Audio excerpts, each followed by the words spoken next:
So then guys, I have been using the new iPhone Air for 1 week now as my second main phone. That's right, my second main phone. When you're a YouTube creator, it's the law, you have to have 2 phones. But the main thing is, I've been using it for messaging, photos, videos, everything, you name it. And Apple's pitch is clear with this phone. This is the thinnest iPhone ever, built for people who want sleekness and portability above everything else.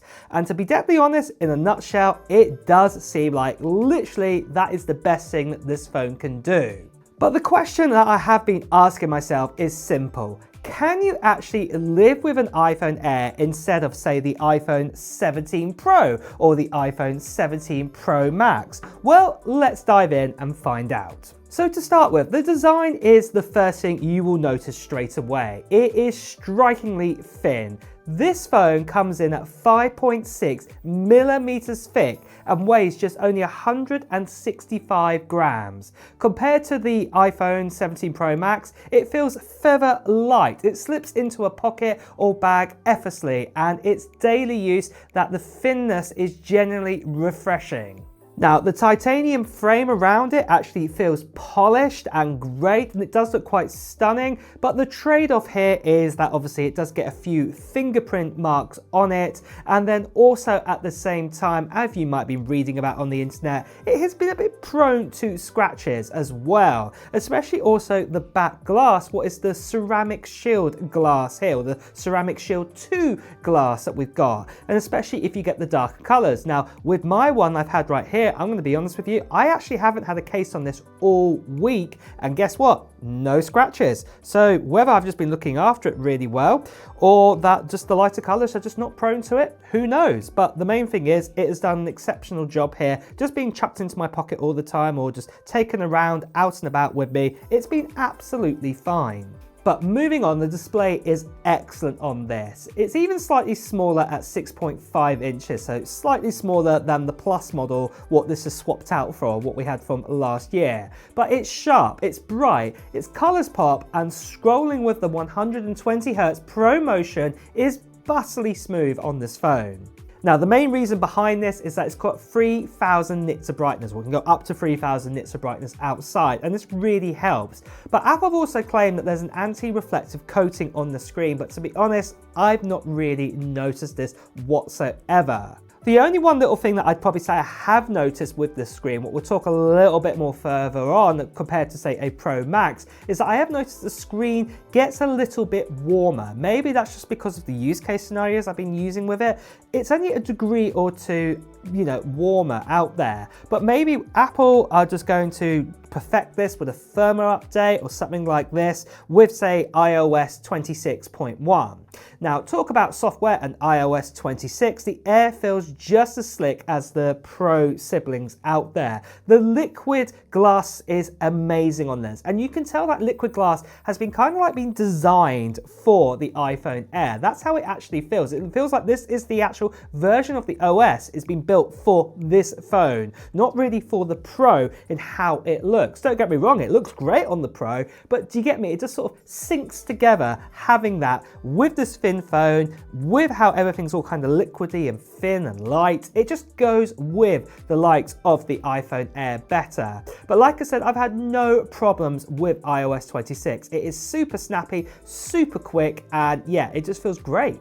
But then moving on to the actual cameras, or should I say the camera on the back of this phone, because that is a massive difference to what you get, say, with a Pro or a Pro Max model. You only get a single 48 megapixel rear lens. Now, I'm going to say this at 1x zoom and 2x zoom, it is fantastic. It does give us really great shots. Even take a look right here. This here is a 1x zoom shot, as you can see. And then afterwards, this is a 2x zoom shot, and it looks fantastic. But if I push this up to the 10x zoom, yeah, look at that. The windmill looks horrible here. It does not look great at all. And I think this is where the limitations start to begin with this phone, that the camera, you've only got one on the back. Now, don't get me wrong, if you are going to use this phone for say doing 1x, 2x, or you probably say 3x zoom capability, and that is what you're going to use the cameras for 98% of the time, you're going to be absolutely fine with this phone. If you're a person who just likes to take pictures of your friends standing right there in front of you there and then, or exactly what you're seeing with your eyes at that moment, perfect for this camera. But if you need to go any further than that, then yeah, you need to switch out to the likes of say an iPhone 17 Pro or iPhone 17 Pro Max. And the other thing what I'm also a little bit annoyed with that we didn't get with this phone is that we're also missing saying an ultra wide sensor. Even the normal iPhone 17 gets that, and this phone doesn't get it at all. And I at least wish that was actually apparent on this phone. But then next of all, you probably want to know about video recording. Well, the great thing is it can do it, and it can also do it at 4K. And in fact, you've also got that also extra mode, the dual camera mode too. So first of all, let me show you the normal camera, and then we'll do the dual camera mode straight after. So with the iPhone Air here, this is the 1x zoom we've got here. But obviously what I can do is I can punch that up to 2x zoom. You can just about see the windmill there in the background. And then you can do a pinch to zoom, but it only goes up to 6x on video, where you can go to 10x digital zoom when you actually use the main camera photo. So just be aware of that. And I just wanted to show you guys dual capture mode. So this is what I'm actually seeing right now. So this is pretty cool as well. And obviously what I can do is I can move this around inside the actual photo. I can actually block the view there. But yeah, that is pretty cool, that dual view capability, that you can talk about what you're seeing. I really, really love that feature here built into this phone. So I think you can see there straight away, you are really limited on any kind of zooming, even for videos too. So videos and photographs, anything to do with any type of zooming, more than say 3x zoom, yeah, you need to switch over to a Pro model for it. But like I said, that's not for everyone. For me, I like to zoom in and do things, but I know a lot of people out there just like to click and snap, as it were, or just record straight away what they are doing without having to mess around with any kind of zooming whatsoever out there.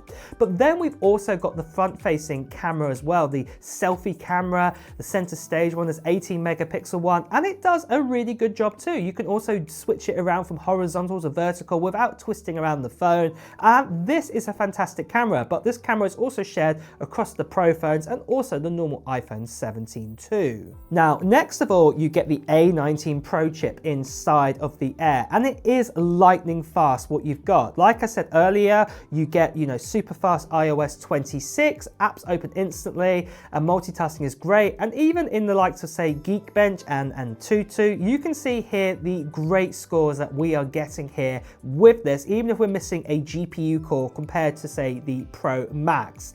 I'd say the main difference though is between the Pro Max and the Pro is obviously the heat. Obviously all of the heat is gathered up in the top at the camera plateau up there, but that's not always a bad thing, because obviously if you're holding your phone mainly from the bottom where the battery is, you're really not going to feel that heat whatsoever. Whereas with the likes of the Pro and the Pro Max, the heat is dispensed through that vapor chamber, and then it obviously makes it a bit more warmer throughout the whole phone. So if anything, I'd say this is a positive towards the Air, but there again, there is a negative to that. Obviously, it's not dispensing out the heat as well as say the Pro and the Pro Maxes. So for comfort wise, it's great. For the actual chip and the phone, maybe not so good. But next of all is battery life, and next to cameras, this is probably the next biggest thing that you guys are probably wanting to know. How good has the battery been throughout the whole of last week?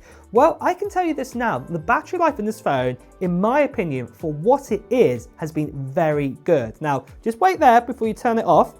What I'm going to compare this phone to is not the 17 Pro Max or the 17 Pro. What I'm going to more likely compare it to is say the likes of say an iPhone 15, or let's say the likes of an iPhone 15 Pro. When you compare the battery life to those two phones, then yes, the battery life is great inside of this. Even the likes of, say, an iPhone 16, this does a better job than that, the normal iPhone 16. It can't beat out, say, the iPhone 17. It can't beat out any of the 17 models whatsoever. But compared to, say, an iPhone 15 Pro, it can beat it. And if you guys out there have got a 15 Pro and you like that phone but want something smaller but with similar kind of battery life, well then yes, this will do you a great job for doing it. That is what I would say the battery life has been like. And the main reason behind that is because of Apple's new C1X modem and the N1 chip inside of it. It is doing a superb job in this. Now, what I am going to say with this, there is a caveat in depending how you're using this phone. If you're using this phone just to watch, say, YouTube shorts or, TikTok or things like this, and you're just flicking through videos, yeah, your battery's going to last. But if you're going to be using that 48 megapixel camera on the back or playing high intense 3D games on this all of the time, yeah, that battery is going to drop super quick compared to, say, a Pro or Pro Max. You've got to remember though, guys, that obviously how much of 3D gaming and how much of that camera you're really going to use here to actually, say that the battery life is going to be worse. I know other people out there have done mixed tests about this and obviously showing the differences, but that is a mixed test. What I am going to say is if you're using this phone for just general use, browsing the internet, scrolling around on social media, really, you're not really going to get a bad battery life out of it. The only other one downside I would say with this phone is charging speeds. So let's say with USB-C that it's not the fastest at getting to, full up to 50% with saying even using a 40-watt charger with this phone. It seems like Apple have capped it. And in fact, they even capped it, say, on MagSafe. You can only go up to 20 watts, whereas the iPhone 17 normal can even do 25 watts now. And then obviously you can do 25 watts on the Pro. So it seems like it's a little bit limited there. But then having said that, you do have the smaller battery inside of it. So as the saying goes, swings and roundabouts,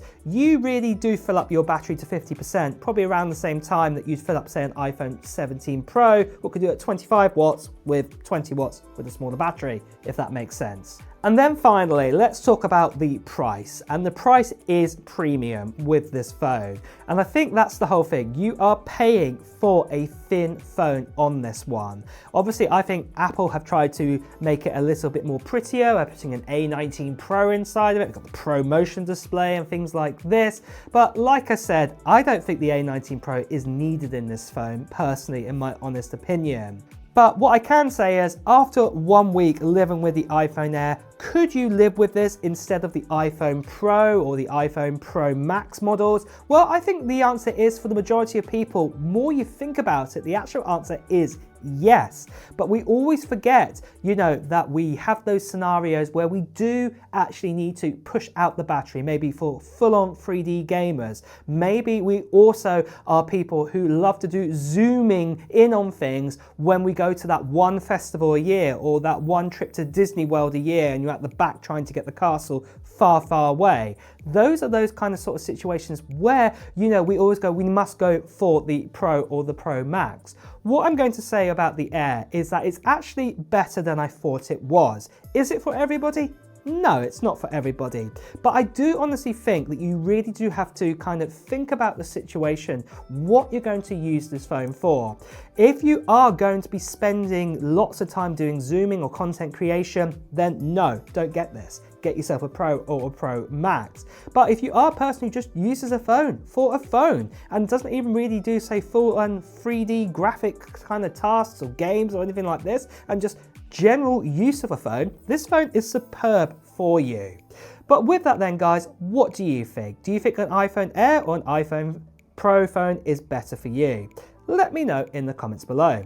And with that as well, guys, it's time to wrap up this video too. So if you have enjoyed watching it, please do press the like button. As always, if you want to hear the latest Apple news, reviews and comparisons, make sure you subscribe to the channel and hit that notification bell. Until next time, guys, I'll see you really soon. Take care. Bye bye.